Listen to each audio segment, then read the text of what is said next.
Наглядчык за Польшчай. Нераскрытае забойства беларускага бандыта.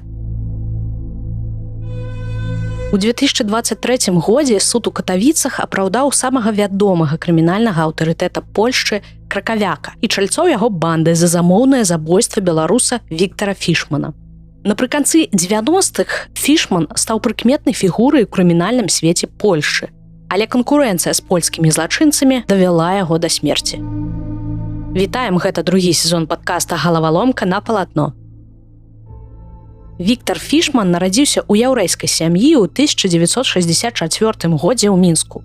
У дзяцінстве пачаў цікавіцца спортам, асабліва баявымі відамі, займаўся боксам і кікбоксінгам. У Беларусі Віктар пазнаёміўся з Назарам па мянушцы «Мядзведзь». У 1980-е гады Фішман увайшоў у групоўку, якой кіраваў той самы «Мядзведзь». У першай палове 80-х у Беларусі заўсім наглядала расійская арганізаваная злачыннасць. Першы час маладыя беларускія злачынцы не канфліктавалі з, так бы мовіць, старэйшымі групоўкамі з Расіі. Але бліжэй да 90-х, калі межы з Еўропай сталі больш адкрытымі, а бізнес мог прыносіць вялікія грошы, канфлікт стаў непазбежным. Вядома, што ў 1995 годзе Віктар Фішман мог забіць двух мужчын, бандытаў адной з расійскай груповак. Тады Фішман упершыню пакінуў свой след у міліцэйскай картатэцы, але не за двайное забойства, а за збіццё члена групоўкі, за якой ён канкураваў. У 1986 годзе яго арыштавалі і пасадзілі на 2 гады. Некаторы час ён знаходзіўся ў зняволенні ў сумнавядомым ізалятары на Акрэсціна. Фішман выйшаў з турмы толькі ў 1988 годзе. Тым жа годзе беларуская прокуратура аднавіла справу па двайным забойстве, да якой мог мець дачыненне Фішман. Той некаторы час хаваўся ад сілавікоў, а потым уцёк у Польшчу. У Польшчы Віктар працягнуў працаваць разам з Назарам Мядзведзем, які таксама пераехаў у Польшчу і пасяліўся ў Варшаве. Ён працаваў у свайго таварыша целаахоўнікам. Праз час Мядзведзь адправіў Фішмана ў Гданьск, каб пашырыць сваю крымінальную экспансію Польшчы. Яшчэ крыху пазней Фішман пераехаў у Шчэцін. Гэта адбылося прыкладна ў 1992 годзе. А чаму менавіта Шчэцін? Шчэцін мог стаць ключавым пунктам для беларускіх бандытаў, бо ён адкрываў доступ да дадатковых шляхоў праз мора. Беларусы сумесна з расійскай арганізаванай злачыннасцю займаліся перагонам скрадзеных амерыканскіх аўтамабіляў, якія перавозілі ў Польшчу па моры. Віктар Фішман стаў тварам беларускага крымінальнага свету ў заходняй частцы Польшчы. У 1993 годзе ў Шчэцыне ён кантраляваў пастаўкі наркотыкаў, наймаў прастытутак і займаўся перагонам крадзеных аўто, нелегальна перапраўляў людзей у Германію. Першапачаткова дзейнасць Фішмана не перашкаджала польскім злачынным групоўкам. Некаторы час Фішман нават супрацоўнічаў з адным з лідараў мясцовай банды Марыкам. Першы канфлікт паміж Віктарам Фішманам і бандай Марыка адбыўся ў 1995 годзе.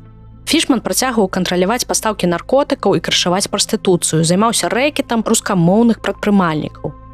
Гэтым беларус пачаў займацца ўжо самастойна, без дапамогі польскай банды, што яўна не спадабалася палякам. У 1996 годзе Фішман усур'ёз пачаў займацца не толькі перагонам аўтамабіляў, але іх угонам. Па чутках ён вельмі клапаціўся пра надзейную сувязь са сваімі людзьмі.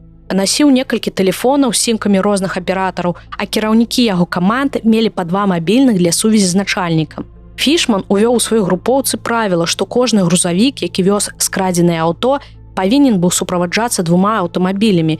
Першы аўтамабіль ехаў наперадзе і правяраў, ці ёсць па дарозе супрацоўнікі паліцыі.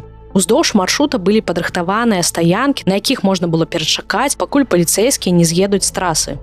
У выпадку, калі аперацыя была адмененая, а аўто затрымлівалі сілавікі, то пра гэта паведамлялі ў Шчэцін, а там чысціліся кватэры, гаражы і майстэрні. Новы год з 96 на 97 год палякі і рускамоўныя члены групоўкі, звязаныя з Фішманам, сумесна адзначалі ў шчэцінскім атэлі «Рэдзісан». Сумесны Новы год павінен быў патушыць канфлікт паміж бандамі. Аднак у атэле падчас вечарынкі адбыўся інцыдэнт. Адзін з беларусаў зачапіў жанчыну, якая была дзяўчынай аднаго з польскіх бандытаў. Вядома, што шчэцінскія бандыты правакавалі членаў банды Фішмана і абражалі яго лідара. Паміж бандамі разгарэлася драка, у якой, як сцвярджалі польскія медыа, перамаглі беларусы. Хадзілі чуткі, што палякі пачалі страляць з пісталету і падстрэлілі 2 беларусаў, якія раней паранілі 4 сапернікаў. Лічыцца, што 1 студзеня 97 года пачалася сапраўдная вайна паміж польскімі і беларускімі бандытамі ў Шчэцыне. Прыкладна ў той жа час з польскай турмы выйшаў партнёр Марыка Сільвестр па мянушцы Сільвек. Як пазней устанавіла следства, ён прапанаваў Марыку ліквідаваць канкурэнта. Рускі фраер, як Фішмана называлі польскія бандыты, перашкаджаў злачыннаму бізнесу паляка ў Шчэціне. Першы замах на Віктара Фішмана адбыўся праз 2 тыдні пасля дракі ў гатэлі «Рэдісон». У сярэдзіне студзеня 97-го года ў цэнтры Шчэціна кілер стрэліў у мужчыну, але пазней аказалася, што гэта быў толькі падобны да Фішмана чалавек. Другі замах таксама сарваўся. З аўтамабілю, якім звычайна ездзіў Фішман, выйшаў іншы мужчына. Дарэчы, член банды Марыка, таму атаку адклалі. Трэці замах адбыўся напрыканцы студзеня 97-го года. Фішмана застрэлілі па дарозе дадому на паркоўцы. За адной з машын хаваўся кілер з аўтаматам. Следчыя хутка разабраліся ў справе. Высветлілася, што Марык пасля наводкі Сільвіка звярнуўся да Януша Крукавяка. Кракавяк атрымаў 100 000 злотых за выкананне замовы, але даручыў справу Здзіславу па мянушцы Здыха, а той атрымаў за забойства толькі чвэрць ад сумы. Першы суд па справе аб забойстве Фішмана скончыўся толькі ў 2004 годзе.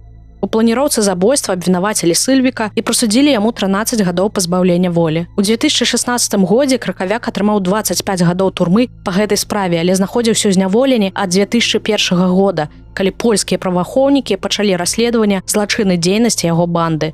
Марык атрымаў столькі ж, колькі і Кракавяк – 25 гадоў пазбаўлення волі. А непасрэдны выканаўца Здзіслаў Здыха быў прыгавароны да пажыццёвага пазбаўлення волі. Увесну 2023 года апеляцыйны суд у Катавіцах апраўдаў асоб, якіх пакаралі за забойства Віктара Фішмана. Высветлілася, што абвінавачванне будавалася на паказаннях былых членаў банды, якія пайшлі на супрацоўніцтва з праваахоўнымі органамі Польшчы. Апеляцыйны суд прыйшоў да высновы, што сведкі абвінавачвання з'яўляюцца ненадзейнымі, а ў самой справе шмат разыходжанняў. Прокуратура не змагла даказаць, што Януш Кракавяк і Марык сапраўды сустракаліся і дамаўляліся аб замоўным забойстве.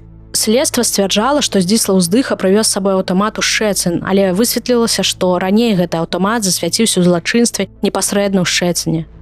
Нягледзячы на апраўдальны прысуд па замоўным забойстве Віктара Фішмана, лёс удзельнікаў працэса склаўся па-рознаму.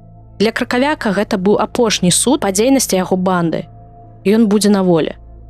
Здзіслаў Здыха знаходзіцца за кратамі на пажыццёвым тэрміне за забойства гаспадара абменнага пункту ў Пшэмысле. У 2018 годзе на волю выйшаў Марык, які нібыта замовіў забойства Фішмана. Ён жыве пад Варшавай, яму забаронена пакідаць тэрыторыю Польшчы. У 2019 годзе польскія медыа паведамлялі, што Сільвік зноў трапіў за краты. Яму прысудзілі 4 гады турмы за рабаванне нелегальнай фабрыкі цыгарэт. Дзякуй, што былі з намі, гэта галаваломка на палатно. У наступным і апошнім эпізодзе гэтага сезона мы раскажам пра яшчэ адну крымінальную групоўку з Гомельшчыны, знакамітых пажарнікаў.